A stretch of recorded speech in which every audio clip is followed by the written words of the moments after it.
So how can we deliver best-in-class performance numbers, whether that's for block, file, or object? This video is a brief overview as why the Pavilion architecture is different relative to the competition and how we've leveraged a unique architecture built from the ground up to support NVMe and NVMe over Fabric. I'll also share the results of our architecture and solution from a performance perspective, Pavilion, relative to the competitive marketplace of hyperparallel storage arrays. So to understand how Pavilion is able to achieve such impressive performance numbers in such a dense form-factored solution of 4 rack units and over a petabyte of usable storage, we first have to understand the architectures of the typical all-flash array of today and what Pavilion has done differently. And so those architectures of today for the all-flash arrays is of course a set of SSDs, SATA or SAS, with some sort of internal bandwidth, with some controllers which speak to hosts out through ports running some sort of protocols. And by the very nature of SATA or SAS SSDs, there's one queue from the host all the way through to each one of the drives, resulting in some sort of IOPS with some sort of throughput, read and write at some sort of latency. So with the advent of NVMe, what did the typical all-flash array vendor do? Well, they replaced their SSD drives, SAS or SATA, with NVMe. And by doing that, they fundamentally improved the performance and latency of each one of their storage arrays to some degree. What that degree is, I don't know. But by the very nature, they made it better and faster. Some of those vendors also added a new modern protocol out to the host, NVMe over Fabric, which by its very nature allows multiple queues to each one of the hosts, with multiple queues all the way through into each one of the NVMe drives. Some of those people did that over fiber channel. Some of those people did that over Ethernet or InfiniBand.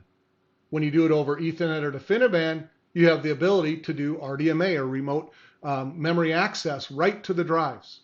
Rocky is for Ethernet and RDMA is for InfiniBand. But the real question is, what did those vendors do in between that? Did they change the internal bandwidth? Did they change the number of controllers they had? Did they change the number of ports? Because by the very nature of NVMe, you've added incredible throughput for each one of the drives. So did you move the bottleneck somewhere else in that array? Did they do anything to their data management software to take advantage of the features of NVMe? Well, what Pavilion did was materially different because we started from ground zero. We started from the hardware and software built from the ground up to only support NVMe and NVMe over Fabric, all the way from the host right down to the drive. The result of that is a 4 rack unit system with over a petabyte usable of storage that results in 20 million IOPS, 120 gigabytes a second read, 90 gigabytes a second write at 25 to 100 microsecond latency. Well, how did we do that? Well, everything was new. So we started with 72 NVMe drives and implemented 4 queues per drive. We started with a network-based design. We have a 6.4 terabit PCIe switch between our drives and our 20 active controllers, not 2, 20 active controllers. Leveraging our 40 100 gigabit Ethernet or 100 gigabit InfiniBand ports, 40 ports. Leveraging the modern protocol of NVMe over Fabric, whether that's InfiniBand or it's Ethernet, whether that's RDMA or not. So we have multiple queues from the host, from each host through multiple controllers with an incredible bandwidth and of an internal switch to each one of the drives, coupled with software fundamentally built from the ground up to support NVMe and NVMe over Fabric. Later, of course, we added NFS and S3 protocols on top of our NVMe over Fabric. The result of this is incredible performance in a very, very dense form factor, again, built from the ground up to support NVMe and NVMe over Fabric.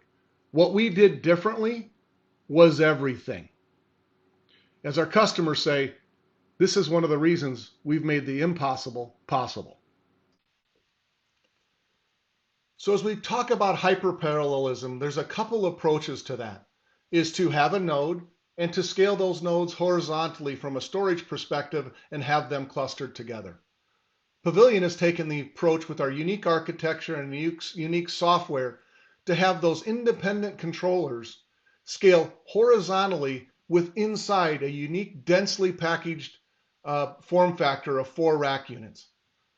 Whether that's block, file, or object, you see impressive performance across the board, starting small and growing big.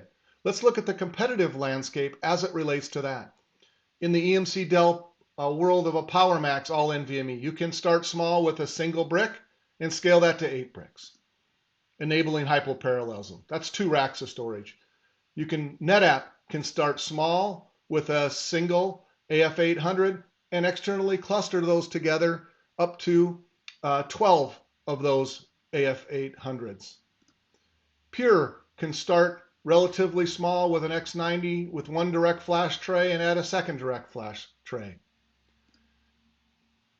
They have Pure FlashBlade that is more similar in concept to a Pavilion, where you can start with 1, 2, 3, 4 and add blades as it goes, or cluster them externally together.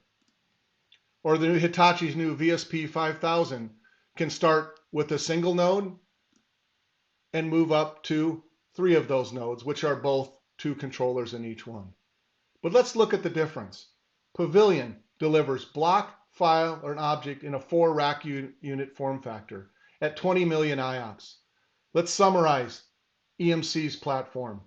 To get their 15 million IOPS, it takes 80 rack units, and you can get block and file in that platform. NetApp, they can scale up to 11.4 million IOPS relative to Pavilion's 20 million IOPS, takes 48 rack units. Pure's system can scale up to, they only measure in microseconds as they publish numbers, call it 150 microseconds to 1 millisecond. Everybody published their lowest. Ours is 25 microseconds. That's in 9 rack units, only doing block. If you want file and object for Pure, you have to add FlashBlade, and it can do file and object. And yes, it can move up to 150 gigabytes a second read in 48 rack units. So as you look at Pavilion's unique approach to hyperparallelism, our solution delivers numbers that beat every one of these competitors at a rack per rack unit basis, and we deliver 20 million IOPS at 4 rack units. 90 gigabytes a second read for file, 80 gigabytes a second read for write. Our numbers deliver impressive results, block, file, and object. To learn more about us, check out our website at pavilion.io, or of course, call or email us. Thank you.